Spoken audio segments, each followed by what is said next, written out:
മധുരയ്ക്ക് സമീപം സ്ഥിതി ചെയ്യുന്ന തിരുപ്പറൻ കുൻട്രൻ മുരുകൻ ക്ഷേത്രവുമായി ബന്ധപ്പെട്ട വിവാദങ്ങളിൽ ബിജെപിക്കെതിരെ രൂക്ഷ വിമർശനവുമായി ഭരണകക്ഷിയായ DMK. ജനങ്ങളെ മതപരമായി വിഭജിക്കാനുള്ള ബിജെപിയുടെ പദ്ധതി ഉത്തരേന്ത്യൻ സംസ്ഥാനങ്ങളിൽ പ്രാവർത്തികമായേക്കാമെങ്കിലും തമിഴ്നാട്ടിൽ അത് ഫലപ്രദമാകില്ലെന്നാണ് DMK കഴിഞ്ഞ ദിവസം പറഞ്ഞത്. ക്ഷേത്രത്തിൽ നൂറ്റാണ്ടുകൾ പഴക്കമുള്ള ആചാരങ്ങളും അനുഷ്ഠാനങ്ങളും ഉത്സവങ്ങളും ഇപ്പോഴും യാതൊരു തടസ്സവുമില്ലാതെ നടന്നു വരുന്നുണ്ടെന്ന് സർക്കാർ ഉറപ്പുവരുത്തുമെന്ന് ഹിന്ദുമത ചാരിറ്റബിൾ എൻഡോവ്മെന്റ്സ് വകുപ്പ് മന്ത്രി PK ശേഖർ ബാബു പറഞ്ഞു. കഴിഞ്ഞ 600 വർഷമായി ക്ഷേത്രം സ്ഥിതി ചെയ്യുന്ന കുന്നിൻ മുകളിൽ ദർഗയും സ്ഥിതി ചെയ്യുന്നുണ്ടെന്നും അദ്ദേഹം വ്യക്തമാക്കി.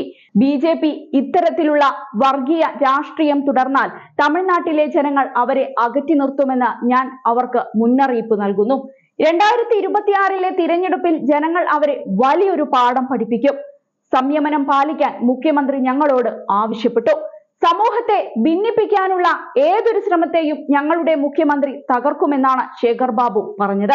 സുബ്രഹ്മണ്യ സ്വാമി ക്ഷേത്രം സ്ഥിതി ചെയ്യുന്ന തിരുപ്പറൻ കുൻട്രം കുന്നിലെ സിക്കന്ദർ ബാദ്ഷാ ദർഗയിൽ ആടുകളെയും കോഴികളെയും അറുത്ത് ഭക്ഷിക്കുന്നതും പ്രത്യേക പ്രാർത്ഥന നടത്തുന്നതും തടയണമെന്നാവശ്യപ്പെട്ട സംഘപരിവാർ സംഘടനകൾ രംഗത്ത് വന്നിരുന്നു. ഹിന്ദു മക്കൾ കക്ഷി മധുര ജില്ലാ പ്രസിഡന്റ് സോളൈക്കണ്ണൻ ഇത് സംബന്ധിച്ച് പോലീസ് കമ്മീഷണർക്ക് പരാതിയും നൽകി. കുന്ന് ഒരു പുണ്യസ്ഥലമാണെന്നും ഹിന്ദുക്കൾക്ക് മതപരമായി വലിയ പ്രാധാന്യമുള്ളതാണെന്നും അദ്ദേഹം അവകാശപ്പെട്ടു. ദർഗയിൽ പ്രാർത്ഥനകൾ മാത്രമേ അനുവദിക്കൂ, മൃഗബലി അനുവദിക്കില്ലെന്നും സംഘപരിവാർ സംഘടനകൾ പറയുന്നുണ്ട്.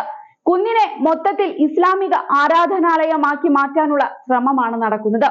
അറുപടൈ വീടുകളിൽ ഒന്നായ തിരുപ്പറൻ കുൻട്രം മുരുകൻ ക്ഷേത്രം നിൽക്കുന്ന മല സിക്കന്ദർ കുന്നാണെന്ന് പറഞ്ഞ് ചില ഇസ്ലാമിക സംഘടനകൾ കീഴടക്കാൻ ശ്രമിക്കുകയാണെന്നും അവർ ആരോപിച്ചു. ഹിന്ദു മുന്നണിയുടെ പ്രതിഷേധത്തെ തുടർന്ന് ചൊവ്വാഴ്ച തിരുപ്പറം കുன்றത്ത് സംഘർഷാവസ്ഥ നിലനിന്നിരുന്നു.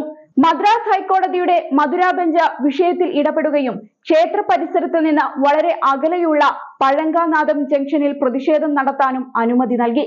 ഇതോടെ ആയിരക്കണക്കിന് സംഘപരിവാർ പ്രവർത്തകരാണ് പ്രതിഷേധവുമായി എത്തിയത്. 3500-ലേറെ പോലീസുകാരെയും പ്രദേശത്ത് വിന്യസിച്ചിരുന്നു.